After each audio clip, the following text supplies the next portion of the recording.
안녕하세요. 캡틴의 주식 하이킥입니다. 오늘 장 코스피는 참 좋았습니다. 그쵸?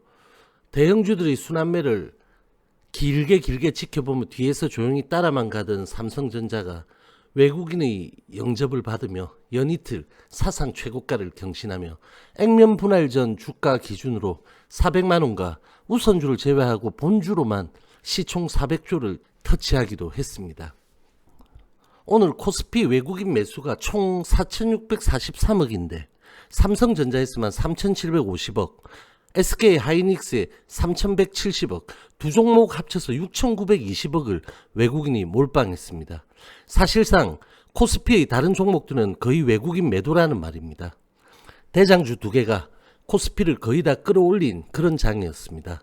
그런데 삼성전자 우선주는 사상 최고가 경신이긴 하지만 본주와 조금 다른 흐름입니다. 이틀간 외국인 수급도 상승폭도 그리고 코스피 빅스의 오늘 상승도 조금 애매합니다. 사상 최고가에 근접하며 나타나는 상황일 수도 있지만 고점 부근에서는 떨어지는 낙엽도 조심한다는 시각도 이제는 필요합니다. 코스닥은 분명히 상승이었는데 뭔가 시원찮죠. 코스닥이 오래간만에 시원하게 외인기관 양매수였는데 왜 이리 오늘 힘이 없지라고 느끼셨을 겁니다. 바로 제약과 바이오가 지수 상승률을 갉아먹었기 때문입니다. 한번 살펴보도록 하겠습니다. 우리 시장 장전에 미국 선물의 강세와 함께 원달러가 큰 폭으로 하락 출발하자 우리 양시장은 상승 출발하였습니다. 0.54% 상승 출발한 코스피는 외국인의 현선물 매수 포지션에 고무되며 기관의 매도에 거의 영향을 받지 않았고 삼성전자와 하이닉스의 급등이 진행되며 지수는 장중에 하방 변동성이 거의 없이 견조한 강세 흐름을 보이다가 1시 50분경 2546.37포인트까지 2018년 2월 초 이후에 최고가를 경신하며 이 당시 기록한 사상 최고가인 2607.1포인트에 불과 2.52%로 바짝 다가서는 2543.03포인트 1.97% 상승한 양봉으로 마감하였습니다. 0.52% 상승 출발한 코스닥은 장 초반부터 외인기관 양매수의 진행을 보이긴 했지만 이것은 대부분 코스닥 IT에 집중되어 제약과 바이오는 외인 매도가 진행되었습니다. 11시경에 849.80포인트까지 고점을 형성한 코스닥은 장 중반 이후에 일부 하방 변동성을 보이기도 하며 847.33포인트 0.98% 상승한 짧은 양봉 마감을 보였습니다. 코스피에서 외국인은 4,643억 매수, 기관은 2,760억 매도를 보였고 코스닥에서 외국인은 1,124억 매수, 기관은 1,033억 매수를 보였지만 말씀드린 대로 IT에 집중된 양매수였습니다. 원화 강세를 기반으로 한 외국인 수급이 오늘도 이어졌고 삼성전자와 하이닉스를 급등시키며 코스피는 초강세를 보였지만 제약바이오의 움직임이 없이는 힘을 받을 수가 없는 구조를 가진 코스닥은 다소 제한적이었습니다. 지수의 강세에도 불구하고 코스피 의학은 0.03% 상승에 그쳤고 코스닥 제약은 0.58% 상승, 코스닥 바이오는 0.74% 상승으로 지수 상승폭에 크게 못 미쳤고 삼성과 하이닉스가 있는 코스피 전기전자는 4.52% 급등을 보였고 코스닥 IT 하드웨어도 2.14% 강세를 보였습니다. 우리 시장 장중에 일본은 2%대 강세로 신고가를 경신했고 대만도 2%대로 신고가 경신입니다. 중국과 홍콩은 상승을 보이는 등 아시아 증시는 일제히 강세를 보였고 미국 선물도 상당한 강세를 유지했습니다. 7.9원 갭 하락 출발한 원달러는 6.3원 하락한 1109.3원의 양봉 마감이고 0.72% 상승 출발한 선물은 2.1% 급등한 340.10포인트의 양봉 마감으로 장 종료까지 기준으로는 외인 매수 기관 매도를 보였고 장 종료 이후에 외인은 1,800억의 매도를 보였습니다. 3.59% 상승 출발한 코스피 빅스는 3.69% 상승한 20.50포인트의 양봉 도지 마감으로 공포지수는 증시 대비 애매한 선행을 보였습니다. 코스피 대형은 삼성전자는 4.91% 급등으로 사상 최고가를 경신했고 SK 하이닉스는 9.25% 급등하며 사상 최고가에 근접했습니다. 현대모비스, 삼성물산, 포스코, SK 등이 강세를 보였고 LG화학, 삼성, SDI 등 2차전지는 약세를 보였습니다. 네이버, 카카오도 약세입니다. 코스닥 대응은 시젠의 2%대 반등과 SK머티리얼스의 8%대 급등이 있었고 리노공업과 원익 IPS의 강세도 있었습니다. 알테오젠, 제넥신, 매드팩토, 에코프로비엠은 약세를 보였습니다. 테마로는 합병 이슈로 아시아나항공, 아시아나 IDT, 에어부산 등이 상한가를 기록하는 등 항공주의 초급등과 우리나라 코로나 확진자 확대로 음압병실도 초강세를 보였습니다. 조선과 증권주의 초강세도 특징적이었습니다. 2차전지, 인터넷, 휘토류 등은 약세를 보였습니다. 구독자님께서 지난주부터 부탁하신 종목 3개만 보고 넘어가겠습니다. 간단하게 보겠습니다. 먼저 삼성 SDS입니다. 최근 코스피와 삼성전자의 분위기와 너무 다르죠. 이건희 회장 별세 시기에 잠시 꿈틀은 했지만 원위치로 돌아왔습니다. 삼성 SDS는 조금 더 기다려 보셔야 할 것 같습니다. 일봉을 전체적으로 보시고 월봉, 연봉상으로도 추세를 거의 타지 못한 특성을 현재 지니고 있습니다. 주봉상으로도 최근의 삼성그룹사로서는 너무 바닥권입니다. 아직 본격적으로 시작하겠다는 의지가 너무 안 보이는 그런 상황입니다. 단기적으로는 16만 9천원 이 라인을 이탈하지 않으면 아무 문제가 없겠고 상방으로는 이건희 회장 별세 시기의 이 캔들의 종가인 18만 2천원을 돌파해 주느냐입니다. 중장기적으로는 백신이 나오고 코로나가 누그러지면 작년의 연고점인 23만 9천원까지는 가능하다고 보는 게 기본적인 시각입니다. 조금 더 기다려 보시는 그런 관점입니다. 다음은 IDS입니다. 오늘 코스닥 IT가 외국인 매수 수혜를 받았지만 대부분 시스템 반도체에 쏠렸고 IDS는 음봉이 나왔습니다.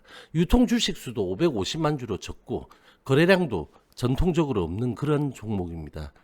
5월 매집으로 8월에 사상 최고가를 기록하면서 약하게 한번 했기 때문에 글쎄요, 얘도 10월의 추세를 멈추고 다지는 모습이 진행되는 구간인데 이 구간이 조금 더 길게 필요해 보입니다. 단기적으로는 바로 위에 27,000원 중반 라인과 그 위로 30,000원 라인의 저항을 현재는 돌파 시도할 수급이 전혀 없는 상태이지만 거래량 없이도 움직일 수 있는 특징을 가지고 있습니다. 하단으로는 23,200원과 그 밑에 22,000 중반대 지지선은 두껍습니다. 최소 4,50만 주 거래량의 양봉이 나와야 이제 준비하나 그렇게 생각하셔야 할 것 같습니다. 다음은 GS 리테일입니다. 편의점의 대장주죠. 총 주식수 대비 유통 가능 주식수는 2천만 주로 그렇게 많지가 않습니다. 코로나 폭락 이후에 편의점 테마 강세 때 이렇게 연고점을 달성했고 그 후 모멘텀 없이 하락하다 얼마 전 대량 거래량 양봉이 편의점 테마 강세로 몇 개 나왔습니다. 이 양봉 이후에 최소 여기서 횡보가 이 라인 부근에서 횡보가 필요했는데 그러지 못했습니다. 35,000에서 36,500원 이 구간을 단기적으로 치고 올리지 못한다면 조기에 강한 상방을 기대하기는 현재 어렵습니다. 다시 코로나가 부각되는 최근 시기라 적어도 이번 달 안에 최소 150만 주 이상의 거래량으로 돌파 양봉이 나오는지 확인이 필요합니다. 하단은 아주 단단해서 이 31,000원 라인을 이탈하는 일은 없을 것으로 보입니다. 자, 이 정도로 보겠습니다. 다음은 HLB입니다. 보합 출발한 LB는 장 초반 우호적인 주변 환경이 조성되었고 특히 간, 폐암의 핵루이 데이터 공지로 일시적 수급이 발생은 했지만 거래량으로 이어지지는 못했습니다. 오장 지수 강세에 못 미친 제약바이오의 분위기에 연동하며 윗꼬리를 단 521선 회복하는 양봉으로 마감했습니다. 외인 프로그램 매수는 호가에 급격하게 영향을 주지 않으면서 장중에 지속적으로 지지력을 제공했고 금투의 매수도 호가 박스 안에서 진행되었습니다. 장중 변동폭 2.46%, 평균가 94,453원입니다. 전일의 153%인 43만 주의 정규장 거래량을 보였습니다. 철저하게 수렴 틀을 유지하며 단기 이평을 회복하는 4연속 양봉이 나왔습니다. 현재 극단적인 관망 상태가 유지되며 긴장감마저 느껴지는 그런 모습입니다.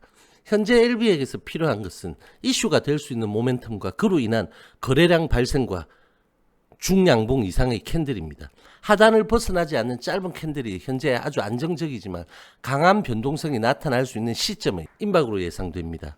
지속적으로 지지부진해 보이지만 앞서도 이야기 드린 것처럼 상당한 호황제 이슈들이 질비한 가운데서의 이러한 수렴 행보라 기술적으로는 견조해 보이지만 또 온갖 심리들이 시간이 길어질수록 불안감의 가능성을 제기하고 있는 그런 상황입니다. 이번 주 방향성의 신호가 잡힐 것으로 단기적으로 예상을 해보겠습니다. 그 방향성은 일시적으로 하방 후 상방이든지 아니면 바로 상방으로 보겠습니다. 일시적 하방이 만약 있다고 한다면 직전 저점을 깨지 않는 깊지 않고 일시적이겠고, 일시적 하방이 만약에 없다면 위로의 방향성에 무게를 두겠습니다. 다음은 HLB 생명과학입니다. 0.97% 상승 출발한 엘생도 장 초반 LB에 연동하며 같은 시간대에 4.28%까지 고점을 형성했지만 장중 횡보 구간에서 거래량이 부족으로 21선 회복했다가 밑꼬리로 다시 하회한 짧은 양봉으로 마감했습니다. 외인 프로그램 매수는 양봉 지지력을 제공했고 금투의 받아내기 매수도 있었습니다. LB와 달리 지난주 음봉으로 좁은 폭에서 수렴한 5, 21선이 골든 후에 데드가 난 패턴을 보이고 있어서 21선을 강하게 회복하는 중양봉이 현재 필요합니다. 전체적인 틀은 전혀 훼손하지 않았습니다. LB와 궤를 같이 하는 연동성이 있겠지만 이번 주는 양봉 주봉이 필요하겠습니다. 파워는 금요일에 음봉을 회복 장악을 시도했지만 역시 거래량 부족으로 정확히 1365원 라인을 저항을 맞았습니다. 큰 특이사항 없고 현재 형들의 눈치만 살피고 있는 그런 형국입니다. HLB 제약은 금요일날 이 라인, 이 중요한 라인이 갭 위에죠.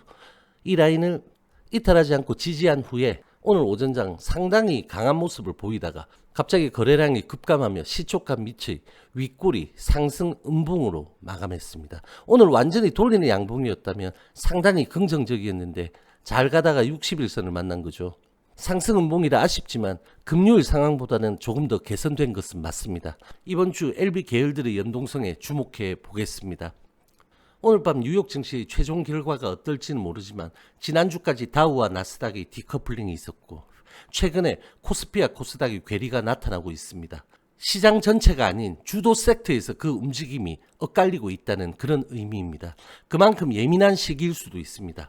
현재의 코스피는 기세 등등한 외국인의 지원으로 사상 최고가 경신은 가능해 보이지만 그 이후 과연 어디서 고점이 나오는지 이제부터는 주의가 필요하겠고 코스닥은 제약바이오가 어느 시점에서 다시 일어서 주느냐입니다. 그리고 코스닥의 키 맞추기를 위해서는 필연적으로 필요한 것이 제약바이오의 대형주 중에서 바통을 이어받아 이 시장을 이끌어주는 그런 종목이 나와야 한다는 것입니다. 궁금합니다. 과연 이번에는 어떤 종목이 시장에서 큰 소리를 치게 될지. 월요일이지만 왠지 아주 피곤하게 그렇게 느껴집니다. 실방 때문일까요? 오늘 영상 여기까지입니다. 편한 밤 되시기 바랍니다. 저와 함께 여러분들의 성투는 계속될 것입니다. 화이팅!